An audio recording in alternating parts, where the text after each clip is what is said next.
নমস্কাৰ বন্ধুসকল, আজি আপোনালোকৰ কাৰণে আপোনালোকৰ মনৰ পচন্দৰ এখন আছাম টাইপ ঘৰ লৈ আহিছোঁ। আপোনালোকে দেখা পাইছে, আপোনালোকে যি ঘৰখন আপোনালোকে চাই আছে, এই ঘৰখনৰ ভিতৰত গোটেই ৰুমবিলাক আপোনালোকে চাব পাৰিব। এই ঘৰখন আপোনালোকে দেখিবলৈ বহুত ধুনীয়া এখন ঘৰ।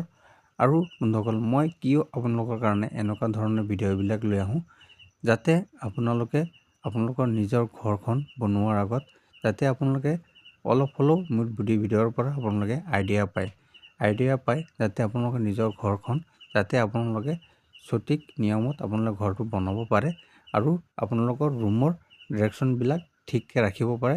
সেইটো কাৰণে মই আপোনালোকৰ কাৰণে এনেকুৱা ধৰণৰ ভিডিঅ'বিলাক আপোনালোকৰ ওচৰত লৈ আহোঁ। আপোনালোকে দেখা পাইছে বন্ধুসকল, এই ঘৰখনত আছে 3টা বেডৰুম আছে আৰু এটা লিভিং ৰুম আৰু 2টা কমন লেট্ৰিন বাথৰুম। মই আপোনালোকক এই ঘৰখনৰ ভিতৰৰ গোটেই ৰুমৰ হেৰিবিলাক আপোনালোকক মই ধুনীয়াকৈ দেখাই দিছোঁ। আপুনি দেখিব পাৰিছে, এইটো হ'ল আপোনাৰ লেট্ৰিন বাথৰুম একলগতে দুটাই একেই। এইটো হ'ল আপোনাৰ বাথৰুম। দেখা পাইছে, এটা লেট্ৰিন এটা বাথৰুম দুটাই কমন হয়। এই দুটা মানে গোটেই ঘৰৰ মানুহে ইউজ কৰিব পাৰিব। এইটো হ'ল এটা বেডৰুম, আপোনালোকে দেখা পাইছে। আৰু এইটো ঘৰত টোটেল 3টা বেডৰুম আছে। আপোনালোকে এই ঘৰখনৰ এইটো যে জানিব হ'লে